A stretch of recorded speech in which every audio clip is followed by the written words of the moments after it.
Le football africain ne dort jamais. Et ici, on vous dit tout en temps réel. Bienvenue sur la chaîne où vous allez découvrir les transferts les plus chauds, les performances incroyables de nos stars africaines et toutes les actualités du moment autour du ballon rond. Des talents qui brillent en Europe jusqu'aux compétitions comme la Coupe d'Afrique des Nations, en passant par les infos exclusives de la Confédération africaine de football, vous êtes au bon endroit. Si vous aimez le football africain, abonnez-vous maintenant, parce qu'ici, chaque info peut devenir une histoire incroyable. Ligue Conférence. Ismaïla Sarr scelle le succès de Crystal Palace et s'invite dans le top 3 des buteurs. Rédacteur des actualités. Ligue Conférence. Ismaïla Sarr scelle le succès de Crystal Palace et s'invite dans le top 3 des buteurs. Ismaïla Sarr. Ismaïla Sarr a participé à la large victoire de Crystal Palace face à la ACF Fiorentina, 3-0, en marquant ce jeudi à Londres, en quart de finale allée de la Ligue Europa Conférence de l'UEFA. Dans une rencontre globalement maîtrisée par les Eagles, Ismaïla Sarr est venu sceller définitivement le sort du match à la 90e minute. Opportuniste, l'ailier droit sénégalais a inscrit le 3e but de son équipe, mettant fin aux espoirs italiens et offrant un avantage considérable aux Londoniens avant le match retour. Une efficacité remarquable en Europe. Avec cette réalisation, Ismaïla Sarr porte son total à 6 buts dans la compétition, ce qui lui permet d'intégrer le top 3 des meilleurs buteurs de cette édition de la Ligue Conférence. Il se positionne derrière Mari Mouandil-Mandji et Michael Ishak, tous deux crédités de 8 réalisations, mais déjà éliminés avec leurs clubs respectifs.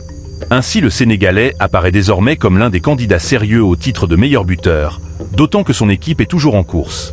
Une dynamique impressionnante.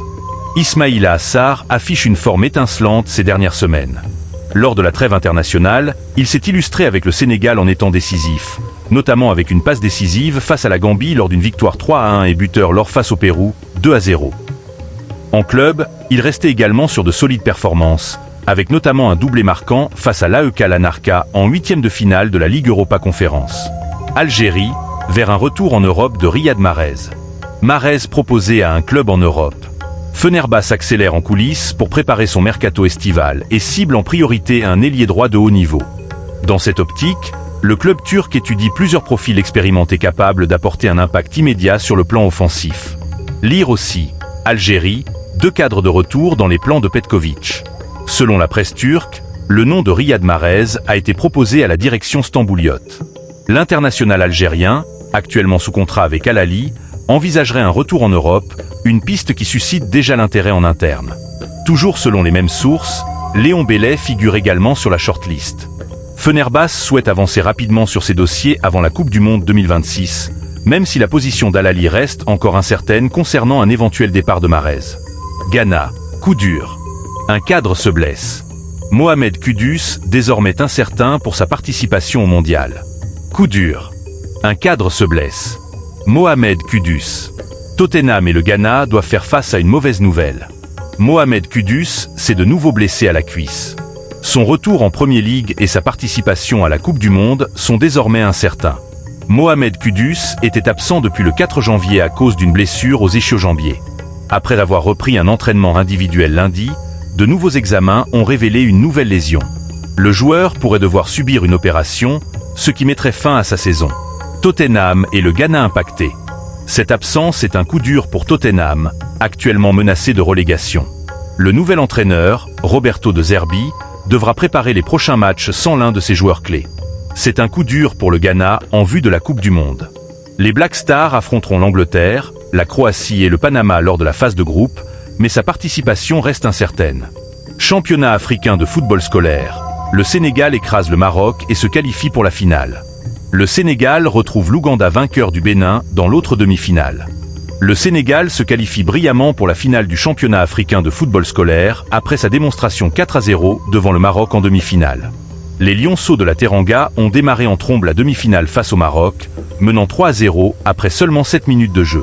Les jeunes Sénégalais ont ouvert le score dès la 18e seconde grâce à Baragueil, avant que ce dernier ne signe un doublé à la 5e minute.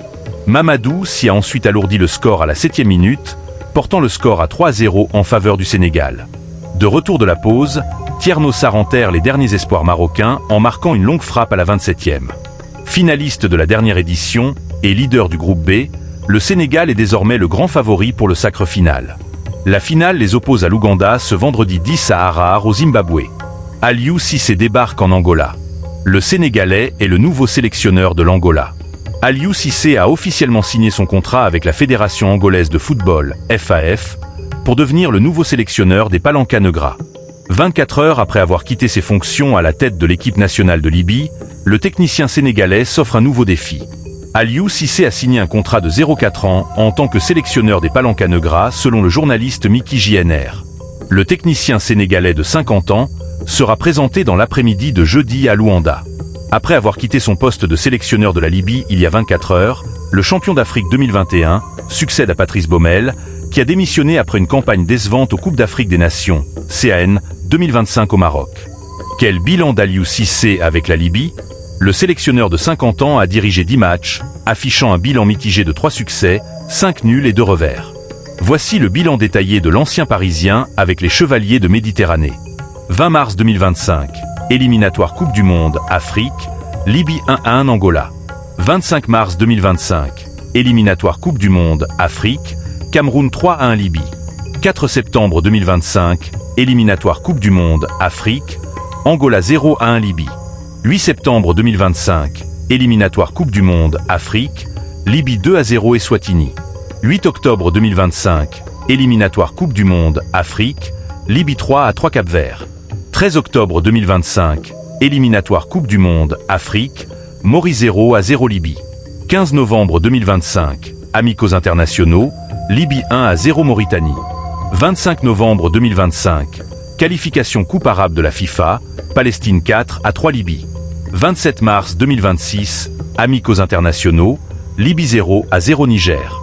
31 mars 2026, amicaux internationaux, Libéria 2-2 Libye. Imran Louza fait un excellent travail en Angleterre avec Watford FC. Le Marocain vit les plus beaux jours de sa vie et de sa carrière. Le milieu international marocain Imran Louza est en train de devenir progressivement un centre d'attention montant en Première Ligue anglaise. Le milieu axial, arrivé à Watford FC en provenance du FC Nantes en juin 2021 pour environ 10 millions d'euros, s'est imposé depuis comme un élément clé chez les Hornets.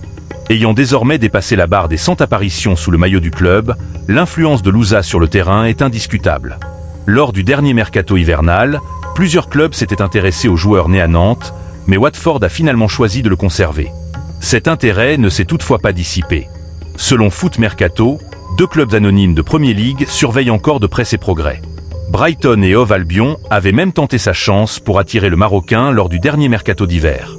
Louza reste sous contrat avec Watford jusqu'en juin 2028 et ses prestations cette saison en Championship sont remarquables. 37 matchs disputés, 7 buts et 9 passes décisives à son actif. Transfermarkt évalue actuellement sa valeur marchande à environ 14 millions d'euros.